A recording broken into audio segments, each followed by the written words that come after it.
नमस्कार, यो हो न्यूज 24 टेलिभिजन प्राइम टाइम न्यूजमा स्वागत छ। मिलेनियम च्यालेन्ज कर्पोरेसन एमसीसी को मुद्दा झन्झन पेचिलो बन्दै गएको छ। कुनै समय यही विषयमा उग्र विवाद गर्दै माओवादी अध्यक्ष पुष्पकमल दाहाल प्रचण्डले तत्कालीन नेकपालाई फुटको दिशामा लगे। हाल यही विवादका कारण सत्ता गठबन्धन नै भत्कने खतरा समेत देखिएको छ। तर यही बीच प्रचण्डले प्रधानमन्त्री शेरबहादुर देउवासँग मिलेर खुसुक्क एमसीसीलाई पत्र पठाउन भ्याइसकेका छन्।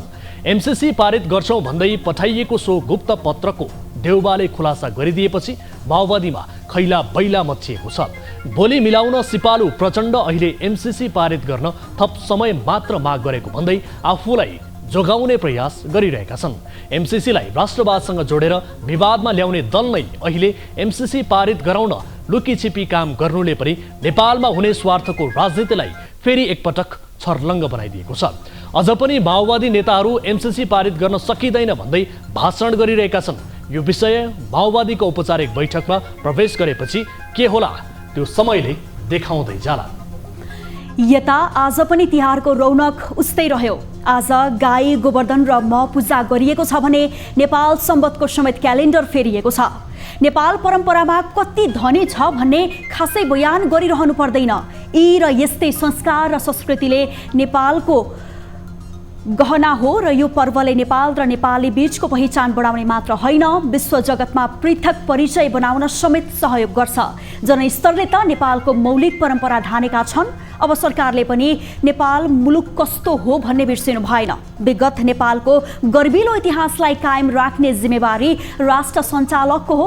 अरू मुलुकसँग अनुदान लिएर मुलुक चलाउने सोचलाई त्यागेर नेपाललाई आत्मनिर्भर बनाउन सके विश्वभर संस्कार र संस्कृतिले धनी मुलुक विकासमा समेत अघि बढ्नेमा कुनै शङ्का नै छैन। अब प्राइम टाइम न्यूजका हेडलाइन्स। तिहारको चौथो दिन आज गाई गोरु र गोवर्धनको पूजा गरी मनाइयो। नेपाल सम्वतको नयाँ वर्ष सुरु, नेवार समुदायले मनाए महपूजा।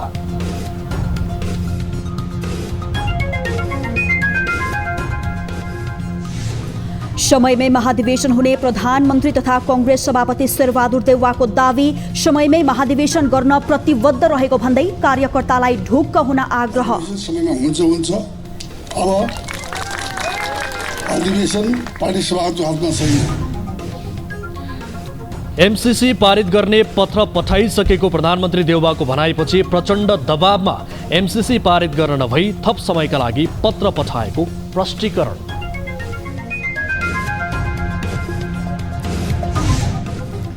नामिबियालाई 52 रनले हराएको न्युजिल्यान्डको सेमिफाइनल सम्भावना बढ्यो। भारत भने प्रतियोगिताबाट बाहिरिने खतरामा।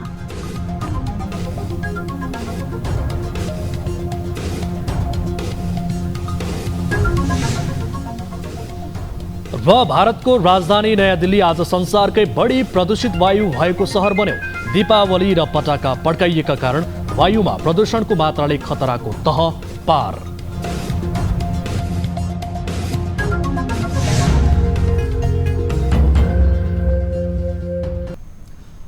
हामी निरन्तर न्यूजमा छौं। यमपञ्चक अर्थात् तिहारको चौथो दिन आज गाई गोरु र गोवर्धनको पूजा गरी मनाइएको छ। हिन्दू धर्ममा गाईलाई पवित्र माने पूजा गर्ने वैदिक सनातन कालदेखिको विधि हो। गाईले दिने दूध आमाले खुवाएको दूध जत्तिकै पौष्टिक हुने भएकाले गाईलाई गौमाता भनी सम्मान गरिन्छ। स्थानीय जातका गाईमा हुने ज्वरोले सूर्य र चन्द्रमाबाट ऊर्जा लिई दूध गहुँत र गोबरका माध्यमबाट मानिसमा शक्ति दिने भएकाले गाईको महत्त्व छ भने आधुनिक विज्ञानले पनि प्रमाणित गरेको विज्ञले बताउँदै आएका छन्। गाईको पूजा गरी आजका दिन मिठा मिठा परिकार खान दिएमा गाईबाट पाइने शुद्धता सधैँ प्राप्त हुने धार्मिक विश्वास पनि छ। आज गाई पूजा गरी साउन शुक्ल पूर्णिमाका दिनमा दाहिने हातमा बाँधिएको रक्षाबन्धन गाईको पुच्छरमा बाँधिदिएमा मृत्युपछि गाईले स्वर्ग जानका लागि बैतरणी नदी तारिदिने धार्मिक विश्वास समेत रहेको छ। आज आँगनमा लिपपोत गरी गाईको गोबरको पर्वत बनाई त्यसलाई गोवर्धन पर्वत मारी पूजा गर्ने गरिन्छ। यसैगरी वर्षभर गोरु जोत्ने एवं अन्य कृषि कर्म गर्ने किसानलाई पनि आज पूजा गरी मिठा मिठा परिकार खुवाउने प्रचलन छ। प्रधानमन्त्री शेरबहादुर देउवाले पार्टीको महाधिवेशन निर्धारित मितिमा हुने बताउँदै हल्लाको पछाडि नलाग्न आग्रह गर्नुभएको छ। नेपाल सम्वत 1142 को अवसरमा थिमीमा आयोजित कार्यक्रममा बोल्दै प्रधानमन्त्री देउबाले महाधिवेशन रोक्ने वा सार्ने पार्टी सभापतिको कुनै हात नरहने प्रश्न पार्नुभयो। महाधिवेशन अहिले निर्वाचन समितिको हातमा रहेकाले तोकिएकै समयमा महाधिवेशन गर्न प्रतिबद्ध रहेको उहाँले टिप्पणी गर्नुभयो। हुन्छ अब अधिवेशन पार्टी सभाको हातमा छैन, निर्वाचन समिति र यो उसको त्यो त कल्पना सकिसकेको छ के अरे यो क्रियाशील सदस्यता छानबिन समिति र निर्वाचन समितिको हातमा छ। मैले चाहेर पनि हुँदैन, मैले नभएर पनि हुँदैन। त्यस कारणले उहाँ आफै प्रतिबद्ध हुनुहुन्छ। आज मध्यपुर थिमीको शङ्करधर चोकमा रहेको राष्ट्रिय विभूति शङ्करधर स्वाखाको शालिगमा माल्यार्पण गर्नुभएको छ। माल्यार्पण कार्यक्रममा प्रधानमन्त्री देउबाले नेपाल सम्बतको डिजिटल क्यालेन्डरको एपको उद्घाटन समेत गर्दै उहाँले नेपाल सम्बत 1142 को सम्पूर्ण नेपालीहरूलाई शुभकामना समेत दिनुभयो। बेलायतमा मन्त्रीहरूले एस्ट्राजेनिकाको खोप 3 पल्ट लगाउनु पर्ने बताएको भन्दै उहाँले सबैले 3 पटक एस्ट्राजेनिकाको खोप लगाउन आग्रह समेत गर्नुभयो। त्यसैले तपाईँले दिनुभएको छ, अब त्यसबाट लिनु होला, त्यसबाट लिन जरुरी छ। त्यसपछि मात्रै सत्य हर कुरामा मात्रै त्यो चाहिँ निश्चित हुन्छ होइन। त्यस कारण फुल लिइसकेर माफ गर्नुहोला, 2 पल्ट त्यसबाट खोप दिएको छैन मैले। तपाईँहरू 2 पल्ट लिनुभएकाले खोप त्यसबाट दिनु होला, सबैले खोप लगाएकाले पनि लगाउनु होला। जलवायु परिवर्तन सम्बन्धी सम्मेलनमा भाग लिन बेलायत गएका प्रधानमन्त्री देउबालाई बेलायती प्रधानमन्त्री बोरिस जोन्सनले नेपाललाई कोरोना विरुद्धको खोप उपलब्ध गराउने प्रतिबद्धता गरेको जानकारी पनि उहाँले दिनुभयो। कार्यक्रममा उहाँले भक्तपुरका एक सांसदलाई बागमती प्रदेश सरकारको मन्त्री बनाउने आश्वासन समेत दिनुभएको छ। पूर्व प्रधानमन्त्री एवं नेकपा माओवादी केन्द्रका अध्यक्ष पुष्पकमल दाहाल प्रचण्डले एमसीसी सम्झौता पारित गर्छौं भनेर चिठी नलेखेको बताउनु भएको छ। आफ्नै निवासमा आएको देउसी भैलो टोलीलाई सम्बोधन गर्दै उहाँले एमसीसीका लागि राष्ट्रिय सहमति नबनाई पारित गर्न नसकिने भन्दै थप समयका लागि चिठी लेखेको बताउनुभयो। हिजो बिहीबार प्रधानमन्त्री शेरबहादुर देउबाले एमसीसी पारित गर्छौं भनेर प्रचण्ड र आफूले चिठी लेखेको बताउनु भएको थियो। त्यही भनाइको खण्डन गर्दै अध्यक्ष प्रचण्डले पारित गर्छौं भनेर चिठी नलेखेको स्पष्टीकरण दिनुभएको हो। फरक प्रसङ्गमा माओवादी केन्द्रका अध्यक्ष प्रचण्डले अहिलेको सत्ता गठबन्धन चुनावसम्मै जाने र चुनावमा सकेसम्म तालमेल गरिने बताउनुभयो। हिजो प्रधानमन्त्री शेरबहादुर देउबाले पनि चुनावसम्म गठबन्धन रहन्छ भन्नुभएको स्मरण गराउँदै उहाँले चुनावमा सकेसम्म तालमेल गरेर जाने बताउनु भएको हो। प्रत्येक वर्ष कार्तिक शुक्ल प्रतिपदाका दिन परिवर्तन हुने नेपाल सम्बतको नयाँ वर्ष आज परिवर्तन हुँदैछ। नयाँ वर्षको स्वागतमा नेवार समुदायले विभिन्न कार्यक्रम गर्दै आएका छन्। आज पनि नेपाल सम्बत 1142 को स्वागतमा विभिन्न कार्यक्रमको आयोजना गरिएको छ। राष्ट्रिय विभूति शङ्खधर स्वाखाले विक्रम सम्बत 937 मा ऋणमा डुबेको जनताको ऋण मोचन गरी नेपाल सम्बतको सुरुवात गराएका थिए। लिच्छवी कालका राजा राघवदेवको शासनबाट सुरु भएको नेपाल सम्बत पृथ्वीनारायण शाहको शासनकालसम्म मौलिक सम्बतका रूपमा चलेको थियो।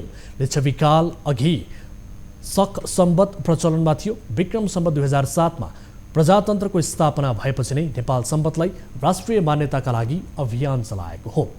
नेपाल सम्बतलाई नयाँ वर्षको रूपमा काठमाडौँ, ललितपुर, भक्तपुर, बनेपा, धुलिखेल, बाह्रविसे, दोलखा लगायतका नेवार समुदायको बाहुल्यता रहेको स्थानमा विशेष रूपमा मनाउने गरिएको छ। 2056 सालको नयाँ वर्षका दिनमा तत्कालीन प्रधानमन्त्री कृष्णप्रसाद भट्टराईले साख्वालाई राष्ट्रिय विभूति घोषणा गर्नुभएको थियो। विक्रम सम्बत 2065 मा प्रधानमन्त्री पुष्पकमल दाहालले नेपाल सम्बतले राष्ट्रिय मान्यता पाउने घोषणा गरेका थिए। कार्तिक कृष्ण औँसीका दिन बही खाता बन्द गरी नयाँ वर्ष अर्थात् कार्तिक शुक्ल प्रतिपदाका दिन नयाँ बही खाताको सुरुवात गर्ने परम्परा समेत काठमाडौँमा अझै पनि कायम छ।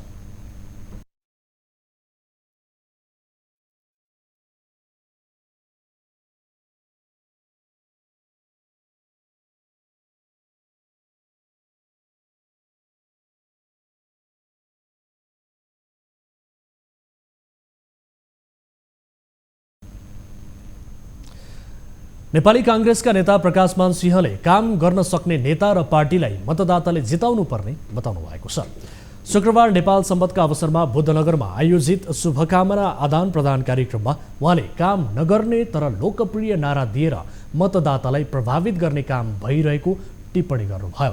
उहाँले देशको विकासका लागि काङ्ग्रेसको विकल्प नरहेको दावी गर्नुभयो। नेपालका कम्युनिस्ट पार्टीहरूले जनतामा भ्रम मात्रै सृजना गरेको भन्दै उहाँले काङ्ग्रेस मात्रै भरोसा गर्ने पार्टी भएको दावी गर्नुभयो। नेता सिंहले विवेकशील साझाका अध्यक्ष रविन्द्र मिश्रमाथि कटाक्ष गर्दै नयाँ नारा मात्रै दिएर राजनीति सम्भव नहुने बताउनुभयो। काठमाडौँ क्षेत्र नम्बर 1 का नेता सिंहको निर्वाचन क्षेत्र हो। 2074 सालको प्रतिनिधि सभा निर्वाचनमा यही क्षेत्रबाट विवेकशील साझाका अध्यक्ष मिश्र उम्मेद्वार बन्नुभएको थियो। कार्तिक शुक्ल प्रतिपदा एवं यमपञ्चक अर्थात् तिहारको चौथो दिन शुक्रबार गाई गोरु र कृषकको पूजाआजा गरी मिठो मिठो खानेकुरा खान दिएर मनाइएको छ। गाईले दिने दुध आमाले खुवाएको दुध जत्तिकै पौष्टिक हुने भएकाले गाईलाई गौमाता भनी सम्मान गरिन्छ।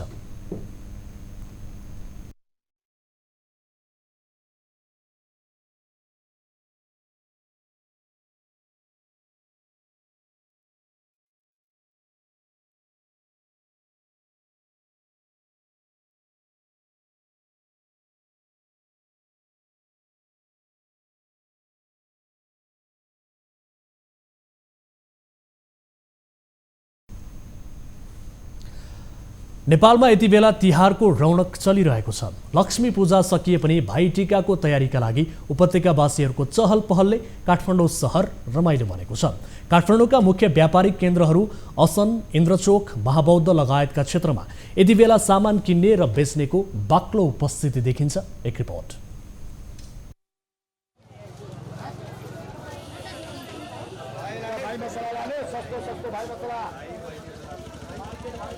नुनदेखि सुनसम्म पाउने बजारको रूपमा परिचित छ असन बजार। अहिले काठमाडौँको मुख्य व्यापारिक केन्द्रका रूपमा रहेको असन बजार, इन्द्रचोक, महाबौद्ध लगायतका ठाउँमा तिहार लगायत चाडपर्वका लागि आवश्यक सामग्रीको किनमेल गर्नका लागि मानिसहरूको भिडभाड यहाँ बढेको छ। खास गरी तिहारका लागि आवश्यक रङ्गहरू, मालाहरू र भाइ मसला लगायतका सामानहरू किन्नको लागि मान्छेहरूको भिडभाड बाक्लिँदो अवस्थामा छ।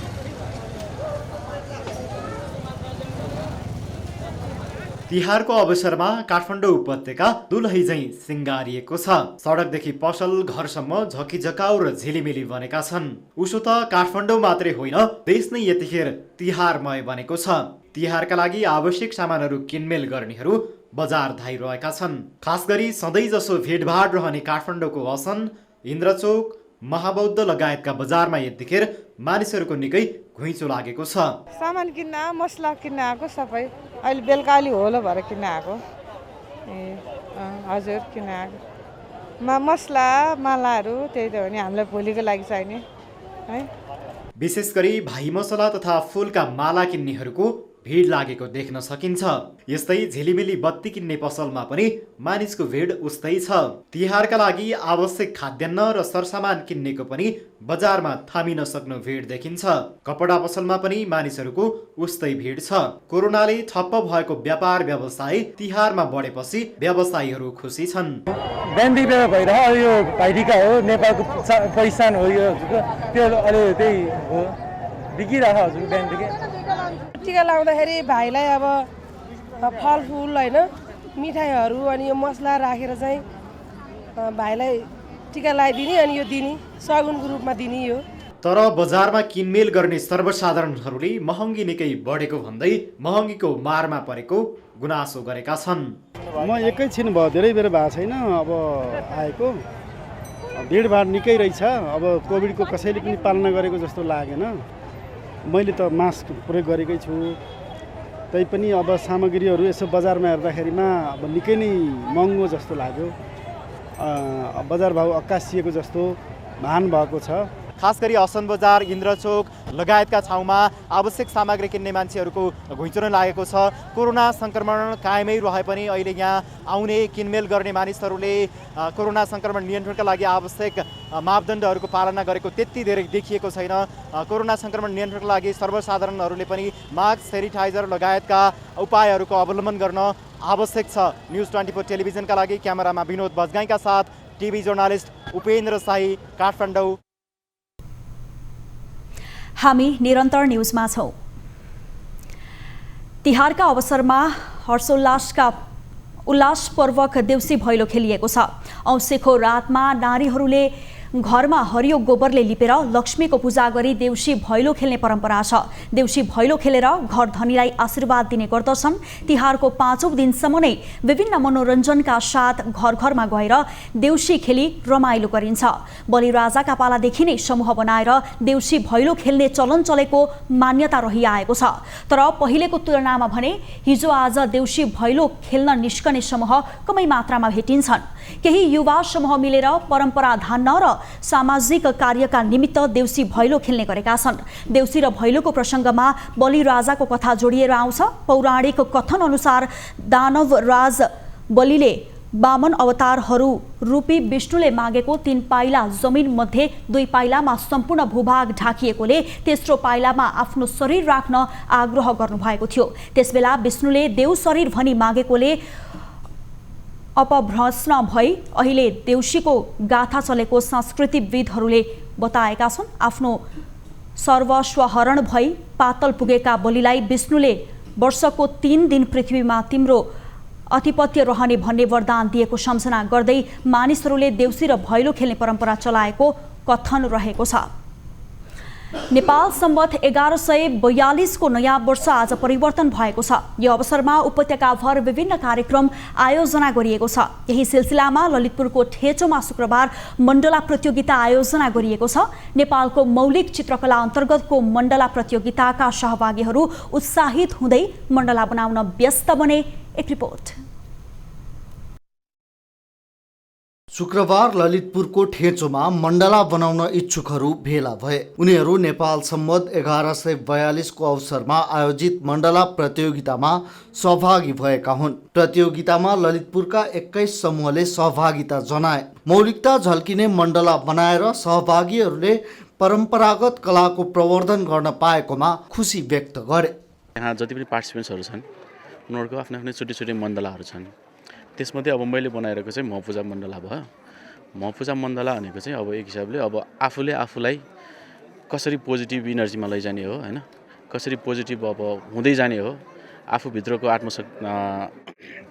आत्मविश्वास बढाउँदै लैजाने हिसाबले आफूले आफूलाई पूजा गर्ने चाहिँ परम्पराको एउटा चाहिँ रिप्रेजेन्टेसन हो। यो झिझी पूजा ठेचो गोदावरी नगरपालिका 12 ठेचो स्थित जुन झिझी पूजाले विगत 7 वर्ष अगाडिदेखि निरन्तर रूपमा यो कासा यो प्रतियोगिता गर्दै आइरहेको छ। 21वटा मण्डप बनाइरहेको छु। आफ्नो परम्परा र संस्कृति जोगाउनु पर्छ भन्ने हो हैन, एउटा मनोबल हो।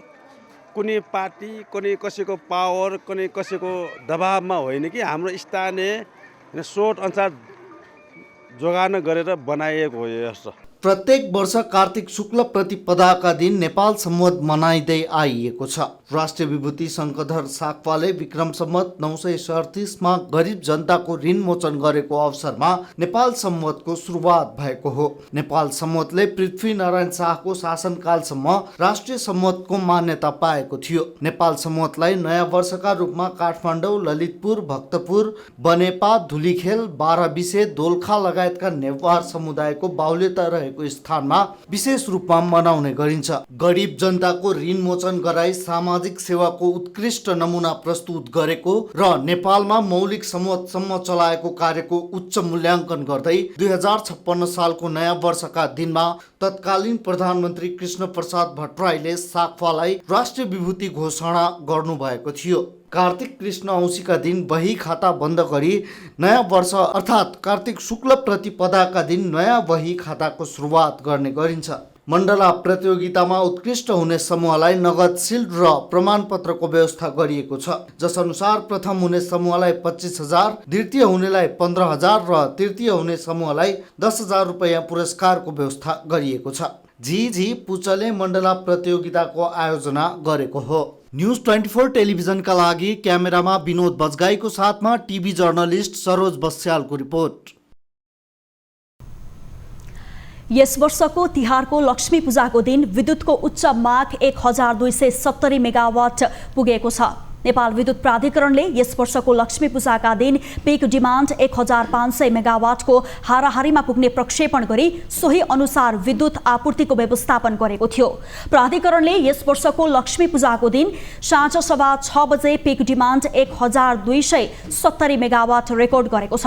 गत वर्ष लक्ष्मी पूजाको दिन पिक डिमान्ड 1123 मेगावाट थियो। गत वर्षको तुलनामा यस वर्षको लक्ष्मी पूजाको पिक डिमान्ड 147 मेगावाट बढी हो। विगतका वर्षहरूमा लक्ष्मी पूजाको माग धान्नका लागि विद्युत आयात हुँदै आएकोमा अब आन्तरिक उत्पादनले नै पुग्न थालेको छ। यस वर्षको लक्ष्मी पूजाको पिक समयमै 48 मेगावाट विद्युत भारत निर्यात गरिएको छ भने आयात शून्यमा झरेको छ। यस वर्ष संघीय राजधानी काठमाडौँ उपत्यका सहित यस आसपासका क्षेत्रको पिक डिमान्ड 320.64 मेगावाट रेकर्ड गरिएको छ।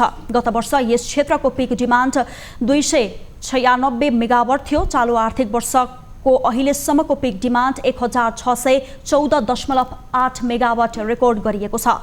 यो डिमान्ड गत असोज 10 गतेको हो। सोही दिनको निर्यात सहित प्रणालीको अधिकतम विद्युत माग 1705.8 रेकर्ड गरिएको छ। यो नै अहिलेसम्मको सबैभन्दा बढी पिक डिमान्ड हो। यस वर्षमा लक्ष्मी पूजाका दिन मुलुकभर बिना अवरोध विद्युत आपूर्ति गर्न प्राधिकरण सफल भएको छ। प्राधिकरणले पर्याप्त विद्युत रहेकाले ढुक्कसँग बत्ती बाल्न उपभोक्तालाई आग्रह गरेको थियो। प्राधिकरणले लक्ष्मी पूजाको दिन विद्युत अवरोध हुन नदिन मुलुकभर रहेका वितरण केन्द्र, विद्युत गृहका प्रमुखहरू र त्यहाँ रहेका प्राविधिक कर्मचारीलाई तयारी अवस्थामा राखेको थियो।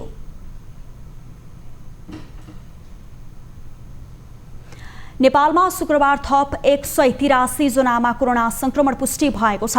देशभर गरिएको 2307 पीसीआर परीक्षणका क्रममा 174 जना र 2537 एन्टिजेन परीक्षणका क्रममा 9 जनामा कोरोना संक्रमण पुष्टि भएको स्वास्थ्य मन्त्रालयले जनाएको छ। यो सँगै नेपालमा कोरोना संक्रमितको संख्या 9,09,093 पुगेको छ। त्यस्तै कोरोनाका कारण थप 2 जनाको मृत्यु भएको छ।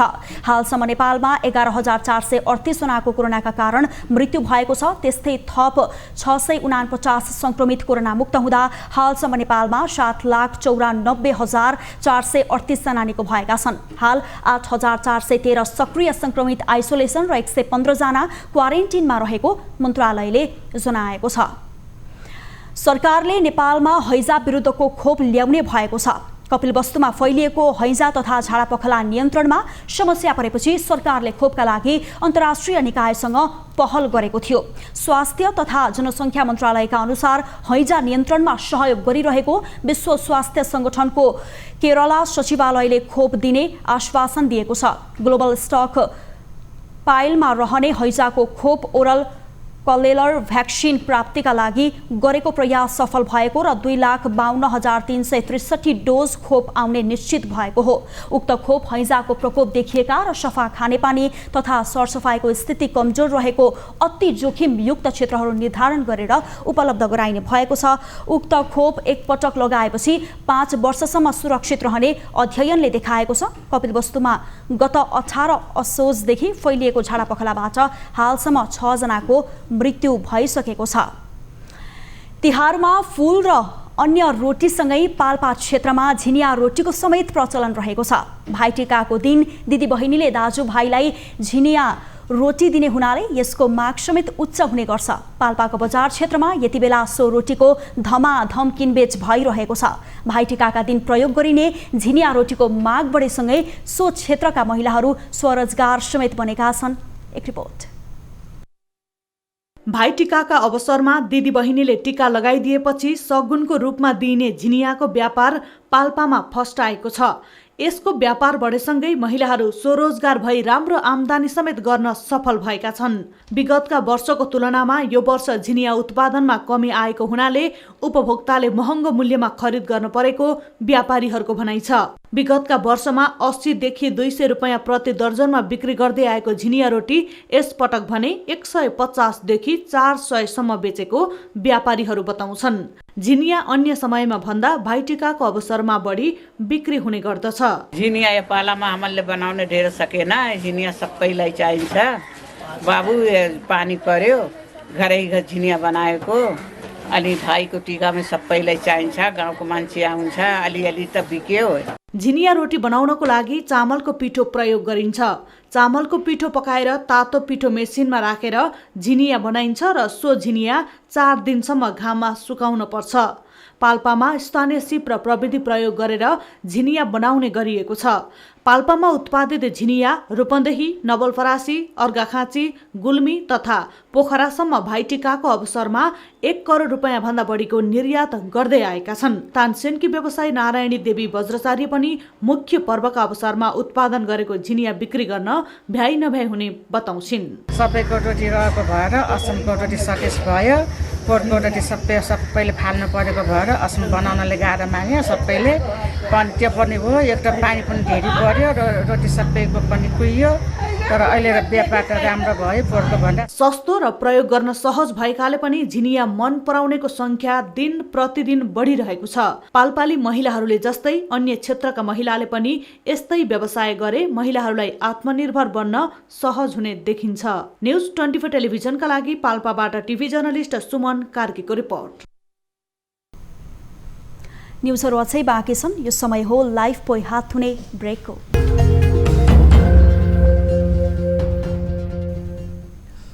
हामी निरन्तर न्युजमा छौँ। नेपालमा उल्लेखनीय मौसम प्रणाली नरहे पनि देशका अधिकांश भूभागमा आंशिकदेखि सामान्य बदलिरहेको मौसम पूर्वानुमान महाशाखाले जनाएको छ। देशका हिमाली भेगमा हल्का हिमपात तथा प्रदेश 1 र गण्डकी प्रदेशका 1 वा 2 स्थानमा हल्का वर्षाको सम्भावना रहेको छ। शुक्रबार राजधानी काठमाडौँ उपत्यकाको आकाशमा दिनभर जसो सामान्य बदलिरहेको थियो। मौसम बदली र तुलनात्मक रूपमा तापक्रम पनि घटेकाले बढी चिसो महसुस गरिएको छ। महाशाखाका अनुसार प्रदेश 1, बागमती प्रदेश र गण्डकी प्रदेशमा आंशिकदेखि सामान्य बदली तथा अन्य प्रदेशहरूमा आंशिक बदली रहेको छ। प्रदेश 1 र गण्डकी प्रदेशका हिमाली भूभागका 1 वा 2 स्थानमा हल्का हिमपातको सम्भावना पनि रहेको छ।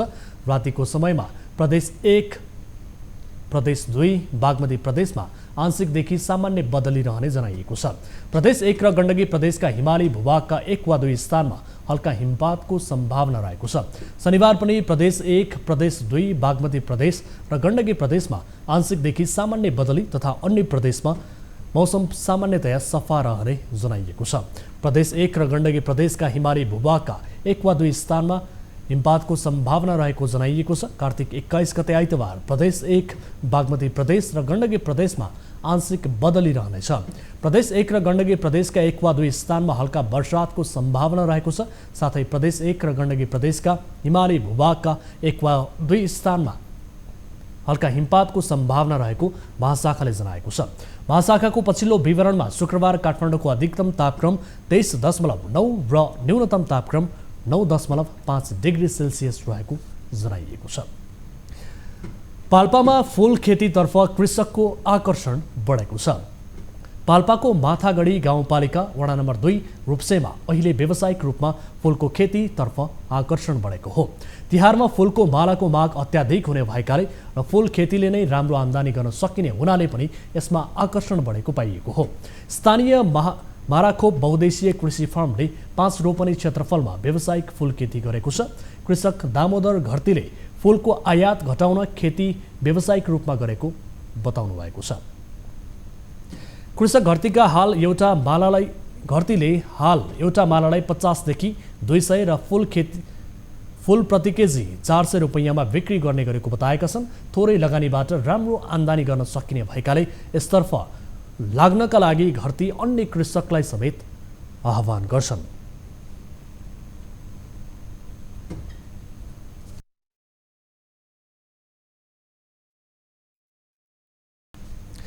बैतडीको दशरथचन्द नगरपालिका 1 सतबाजमा रहेको सुक्खा फलफुल विकास केन्द्रले समयानुकूल नयाँ प्रजातिका स्याउ लगायत अन्य फलफुल उत्पादन गरिरहेको छ। सशस्त्र द्वन्द्वकालमा व्यवस्थापन हुन नसक्दा फलफुल उत्पादन हुनै छाडेको यस केन्द्रमा अहिले नयाँ व्यवस्थापनका साथै विभिन्न प्रजातिका स्याउ लगायत अन्य फलफुल उत्पादन थालिएको हो। एक रिपोर्ट। पछिल्लो समय बैतडीको सतबाजमा रहेको सुक्खा फलफुल विकास केन्द्रको पुनर्संरचना निर्माणसँगै व्यवस्थापकीय पाटो बलियो हुँदै आएको छ। केन्द्रमा ड्रिलिङ मेसिनको सहायताले आवश्यक पानी निकालेर सिँचाइ सुविधा पुर्याइएको छ भने फलफुलका बोट बिरुवा उत्पादनका लागि मजदुर समेत खटाइएको छ। यस केन्द्रमा गत सिजनमा 57,000 फलफुलका बिरुवा उत्पादन गरिएका थिए भने बेर्ना बिक्रीबाट 29 लाख राजस्व सङ्कलन गरिएको थियो। त्यस्तै गरी खरघाँस, ताजा फलफुल, ताजा तरकारी बिक्रीबाट 2,87,000 राजस्व सङ्कलन गरिएको केन्द्रले जनाएको छ। विभिन्न प्रजाति हुने चाहिँ ओखर बिउ, स्याउ, नासपति, आरबोखडा अनि अरू त्यो कागजी बदाम अर्को बेनाहरू चाहिँ वार्षिकमा 50,000 देखि 60,000 बेनाहरू चाहिँ बिक्री हुने एउटा। गत वर्ष चाहिँ लगभग त्यो कति हुन्छ 55,000 देखि 60,000सम्म चाहिँ बेनाहरू बिक्री भइसक्यो एउटा। अब मुख्य गरी प्रायोरिटी राखेको हुन्छ हाम्रो यो फलफुलले चाहिँ मुख्य अहिले चाहिँ सबैभन्दा बढी प्रायोरिटी राखेको हुन्छ ओखरलाई राखेको छ। 2062 सालदेखि स्याउ फल्न छाडेको यस फलफुल केन्द्रमा पुनः स्याउ उत्पादनलाई निरन्तरता दिन थालिएको छ। मौसममा आएको परिवर्तनले पुरानो प्रजातिको स्याउ फल्न छाडेपछि अहिले आवश्यक अध्ययन अनुसन्धान गरी हावापानी सुहाउँदै प्रजातिको स्याउ उत्पादन गर्न थालिएको कृषि प्राविधिक बताउँछन्। अन्ना भयो, फुजी भयो, गाला भयो, तपाईँ फुजी भयो, गाला भयो, होनी क्रिप्स, रेड ग्राभस्टिन भन्ने यस्ता हामीले 4-5वटा भेराइटीहरू रोपेका छौँ। हामीले तपाईँले यो जति बगैँचाहरू देख्नुभयो यो भित्र हाम्रो 200 लगभग 40वटा बोटहरू छ। यो बोटहरू फल्न सुरु गरेको छ, गत वर्षदेखि फल्न सुरु गरेको छ। राम्रै फलेको थियो यो वर्ष। हामीले यो जति उत्पादन भएको सबै स्याउहरू हामीले बिक्री गऱ्यौँ। विक्रम सम्वत 2014 सालमा तत्कालीन राजा वीरेन्द्रले यस क्षेत्रको पैदल यात्रामा दिनुभएको निर्देशन अनुसार 2018-19 सालमा सम्भाव्यता अध्ययन गरी 2019 माघ 20 गते फलफुल बगैँचा एवं नर्सरीको नामबाट यस केन्द्रको स्थापना भएको हो। त्यसपछि 2061 साल वैशाखदेखि नयाँ विभागीय संरचना अनुसार सुक्खा फलफुल विकास केन्द्रका रूपमा सञ्चालित छ, जुन 28 हेक्टर क्षेत्रफलमा फैलिएको छ। न्युज 24 टेलिभिजनका लागि बैतडीबाट टिभी जर्नलिस्ट कृष्ण विष्टको रिपोर्ट।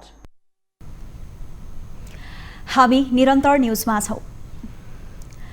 चिसो बढेसँगै हिमालको काखैमा पुगेका लमजुङका भेडीगोठ बेसी झरेका छन्। माथिल्लो क्षेत्रमा चिसो बढेकाले सबै भेडीगोठहरू अहिले बेसी झरिसकेका भेटनरी अस्पताल तथा पशु सेवा विज्ञ केन्द्र लमजुङका प्रमुख डाक्टर रूपेश श्रेष्ठले जानकारी दिनुभयो। चिसो मौसम सुरु भएसँगै लेकमा चरणको अभाव हुने भएकाले यो समयमा भेडीगोठहरू बेसी सारिन्छन्। लमजुङमा 90वटा घुम्ती भेडीगोठ रहेका छन्। घुम्ती भेडीगोठमा पालिएका भेडाहरूबाट वार्षिक 200 मेट्रिक टन मासु उत्पादन हुने गरेको छ। जिल्लामा भेडाको मासु बिक्रीबाट मात्रै वार्षिक झन्डै 12 करोड रुपैयाँसम्म आम्दानी हुँदै आएको छ। उत्पादित भेडाको मासु काठमाडौँ, पोखरा, चितवन लगायतका शहरमा पुग्छन्। विज्ञ केन्द्रका अनुसार लमजुङमा वार्षिक झन्डै 6 देखि 10 हजार केजीसम्म ऊन उत्पादन हुँदै आएको छ। सुदूरपश्चिम प्रदेशको दार्चुला स्थित गोकुलेश्वर विमानस्थलको पुनर्निर्माणको काम सुरु भएको छ। त्यहाँ फिलिङ र ग्याबिनको काम सुरु भएपछि दार्चुलावासीमा खुसी छाएको छ। विगत 28 वर्ष बन्द रहेको यो विमानस्थल 50 साल अघि 4 वर्षसम्म सञ्चालनमा रहेको थियो। हाल यो विमानस्थल पुनः सञ्चालन गर्ने गरी काम सुरु भएसँगै स्थानीय उत्साहित बनेका छन्। एक रिपोर्ट। दार्चुलाको शैलेश शिखर नगरपालिकामा अवस्थित गोकुलेश्वर विमानस्थललाई सञ्चालनमा ल्याउने गरी काम सुरु भएको हो। सो विमानस्थलमा 1 वर्षमा काम सक्ने गरी सरकारले केएस कन्स्ट्रक्सनसँग सम्झौता गरेको छ। 3 करोड 58 लाख बजेटमा रहेको सो सम्झौता अनुसार कम्पनीले 1 वर्षभित्र फिलिङ र ग्याबिनको काम गर्नुपर्नेछ। करिब 28 वर्षपछि विमानस्थल पुनः सञ्चालनमा आउने भएपछि स्थानीयवासीहरू हर्षित बनेका छन्। दार्चुला गोकुलेश्वर विमानस्थलको काम अस्ति 11 गतेदेखि सुचारू हुँदै गइरहेको छ र यो दार्चुला सर्वपक्षीय प्रयासका कारणले यो काम सुचारू हुँदै गइरहेको छ र यो काम छिटोभन्दा छिटो समापन होस् भन्न चाहन्छु। विमानस्थल सञ्चालनमा नआउँदा त्यहाँका नागरिकलाई समस्या पर्ने गरेको छ। इमर्जेन्सी अवस्थाका कतिपय बिरामीलाई हवाई उडान भएको भए जोगाउन सकिने भए पनि उनीहरूको अकालमा ज्यान जाने गरेको छ। विमानस्थल पुनर्निर्माण भएपछि यो समस्या समाधान हुनेमा स्थानीयहरू आशावादी छन्। यस्तै विमानस्थल हुँदा भारतबाट आउने पर्यटकलाई समेत सहज हुने भएको छ। पर्यटकलाई आवत जावत गर्न सहज हुँदा त्यहाँ पर्यटकीय गतिविधि समेत बढ्ने भएकाले स्थानीयहरू उत्साहित बनेका छन्। हिजोदेखि गोकुलेश्वर विमानस्थलमा काम सञ्चालन भएको खबर सुन्दा धेरै खुसी भएकी छु र विदेशी पर्यटकीयहरू पनि हाम्रो पहाडी क्षेत्रमा घुम्नको लागि सहज हुनेछ र बिरामीहरूले पनि अकालमै ज्यान गुमाउनु पर्ने छैन। गोकुलेश्वरमा यो एयरपोर्टको काम सञ्चालन भइराखेको छ भने सुन्दाखेरि मलाई धेरै खुसी लागेको छ।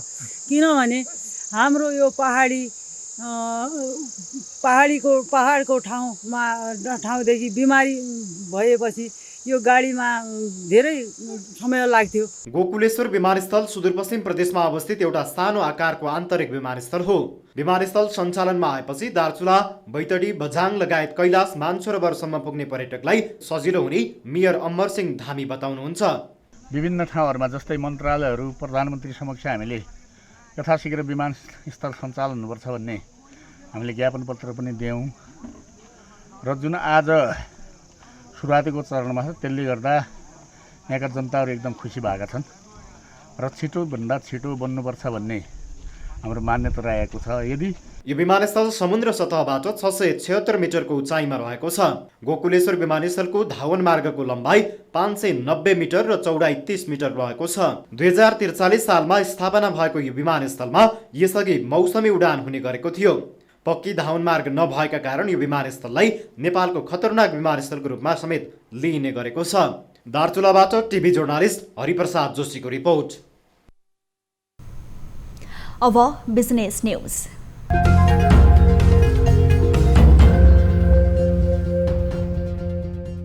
यो वर्ष 1 अर्ब 92 करोड रुपैयाँ बढी बराबरको भाइ मसाला भित्रिएको छ। गत आर्थिक वर्षको 3 महिना अर्थात् साउनदेखि असोजको तुलनामा चालु आर्थिक वर्षको सोही अवधिमा बढी भाइ मसाला भित्रिएको हो। चालु आर्थिक वर्षमा 3 अर्ब 48 करोड रुपैयाँको भाइ मसाला आयात भएको छ। गत वर्षको सोही अवधिमा 1 अर्ब 55 करोड रुपैयाँको भाइ मसाला भित्रिएको थियो। यो अवधिमा 3 करोड 26 लाख किलो नारिवल, काजु, बदाम, अलमन्ड, ओखर, पिस्ता, सुपारी, केरा, खजुर, छोकडा र किसमिस आयात गरिएको छ। गत वर्ष 1 करोड 20 लाख किलोको सोही सामान आयात गरिएको थियो। गत वर्षको तुलनामा यो वर्ष 3 करोड 26 लाख अधिक भाइ मसाला भित्रिएको छ। काजुको प्रति केजी खुद्रा मूल्य 1500, छोकडाको 175, सुकुमेलको 2900, किसमिसको 425, ल्वाङको 1280, पिस्ताको 1660, बदामको 1075, ओखरको 525 र नारिवलको 510 रुपैयाँ निर्धारण गरिएको छ। नेपालले भारतमा 48 मेगावाट विद्युत निर्यात गरेको छ।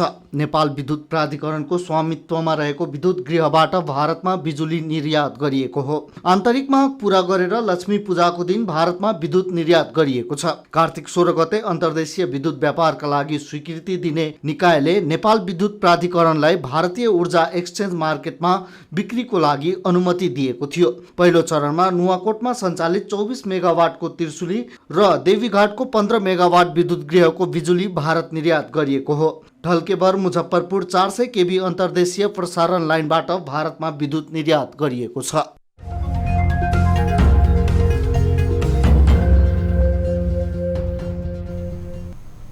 न्युजहरू अझै बाँकी छन्। यो समय हो लाइफ बोय हात धुने ब्रेकको।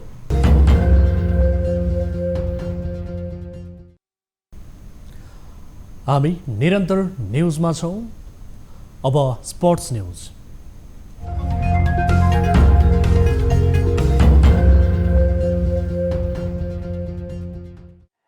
आइसिसी टी20 विश्वकप अन्तर्गत न्युजिल्यान्डले नामिबियालाई 52 रनले पराजित गरेको छ। सुपर 12 को समूह बी अन्तर्गत शुक्रबार भएको खेलमा 164 रनको लक्ष्य पछ्याएको नामिबियाले निर्धारित ओभरमा 7 विकेट गुमाउँदै 111 रन मात्रै जोड्न सक्यो। नामिबियाका लागि माइकल भान लिङ्गेनले सर्वाधिक 25 रन जोडे पनि टोलीलाई जित दिलाउन पनि सकेनन्। यता न्युजिल्यान्डका टिम साउथी र ट्रेन्ट बोल्टले 2-2 विकेट लिए। यसअघि पहिले ब्याटिङको निम्तो पाएको न्युजिल्यान्डले निर्धारित ओभरमा 4 विकेट गुमाउँदै 163 रन बनाएको थियो।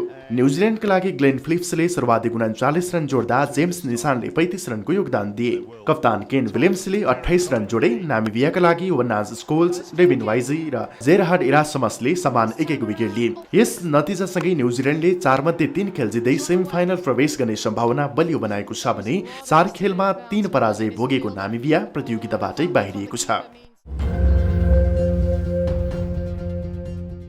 स्पेनिस क्लब बार्सिलोनाको मुख्य प्रशिक्षकमा जावी हर्नान्डेज नियुक्त भएका छन्। बार्सिलोनाले रोनाल्ड कोएम्यानलाई बर्खास्त गरेपछि मुख्य प्रशिक्षकको लागि जावीलाई नियुक्त गरिएको हो। बार्सिलोनाले कोएम्यानको स्थानमा सेर्जी बार्जुआनलाई अन्तरिम प्रशिक्षकको रूपमा नियुक्त गरेको थियो। स्पेनिस ला लिगामा बार्सिलोनाले लगातार रूपमा खराब प्रदर्शन गरिरहेको छ र अहिले 9औं स्थानमा रहेको छ। जावीले खेलाडीको रूपमा 17 वर्ष बार्सिलोनाको लागि खेल्दै सन् 2015 मा क्लब छोडेका थिए। 41 वर्षीय जावीले खेलाडीको रूपमा बार्सिलोनालाई 8 पटक ला लिगा र 4 पटक च्याम्पियन्स लिगको उपाधि दिलाएका थिए। सन् 2010 मा स्पेनलाई विश्वकपको उपाधिका साथै 2 पटक युरोपियन च्याम्पियनशिप जिताएका थिए। त्यसपछि उनी कतारी क्लब अल सादको मुख्य प्रशिक्षकको रूपमा नियुक्त भएका थिए।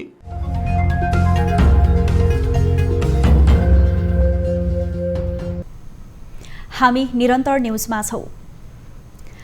अब एउटा रोचक प्रसङ्ग। आफ्नो घर सुन्दर र भव्य होस् भन्ने हरेक मानिसको चाहना हुन्छ। सबैले आफ्नो घर सुख र सुविधा सम्पन्न होस् भन्ने चाहन्छन्। तर यो इरानमा एउटा यस्तो गाउँ छ जहाँका मानिस भव्य घरमा होइन गुणमा बस्ने गरेका छन्। उनीहरूको घर चराको गुण जस्तो देखिन्छ। उनीहरू यस्तो घरमा बस्दै आएको करिब 700 वर्ष भइसकेको छ। इरानका कन्दवन गाउँका मानिस चराले झैं गुण जस्तो घर बनाएर बस्ने गर्दछन्। उनीहरूको घर मात्र होइन, परम्परा रहनसहन पनि अद्भुत छ। खासमा वर्षौं पहिले यहाँ मंगोलको आतंक थियो। मंगोलको हमलाबाट बस्न उनीहरूका पूर्वजले लुक्न ज्वालामुखी चट्टानलाई खनेर यस्तो घर बनाए। पछि यही घर उनीहरूको स्थायी घर भयो। यसैको निरन्तरता स्वरूप यो गाउँका घर विश्वभर चर्चित बनेका छन्। अब 24 वेदर।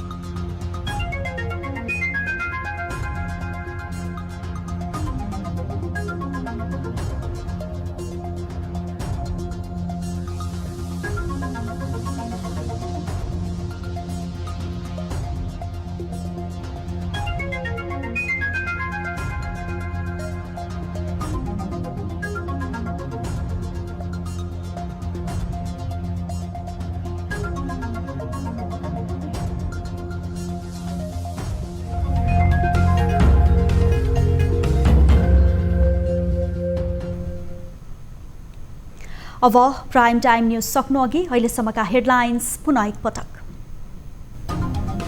तिहारको चौथो दिन आज गाई गोरु र गोवर्धनको पूजा गरी मनाइयो। नेपाल सम्वतको नयाँ वर्ष सुरु, नेवार समुदायले मनाए म पूजा।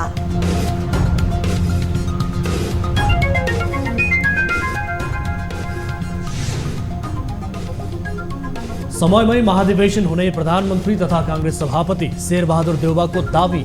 समयमै महाधिवेशन गर्न प्रतिबद्ध रहेको भन्दै कार्यकर्तालाई ढुक्क हुन आग्रह।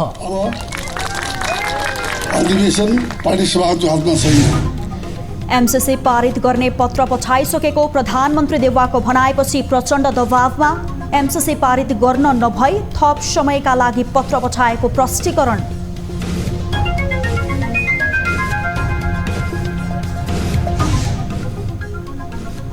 नामिबियालाई 52 रनले हराएको न्युजिल्यान्डको सेमिफाइनल सम्भावना बढ्यो।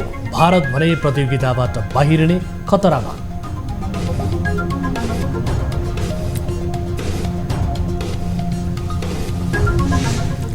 र भारतको राजधानी नयाँ दिल्ली आज संसारकै बढी प्रदूषित वायु भएको सहर बन्यो। दीपावली र पटाकाका पड्काइएका कारण वायुमा प्रदूषणको मात्राले खतराको तह पार।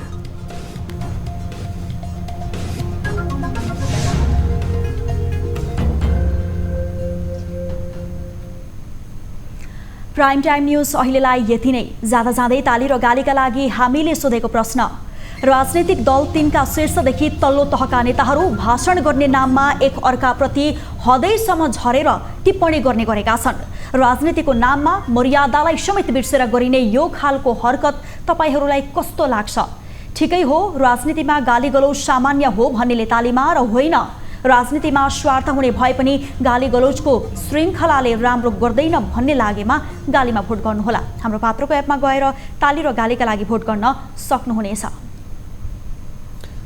थप न्युजका लागि हाम्रो वेबसाइट www.news24nepal.com हेर्नुहोला। साथै हामीलाई फेसबुक, ट्विटर र युट्युबमा पनि फलो गर्न सक्नुहुनेछ। यस्तै मोबाइल, फाइबर र इमेलबाट 24 हेल्प डेस्कमा समस्या र गुनासो राख्न सक्नुहुनेछ। अहिलेलाई बिदा दिनुहोस्। हामी निरन्तर न्युजमा छौँ। नमस्ते।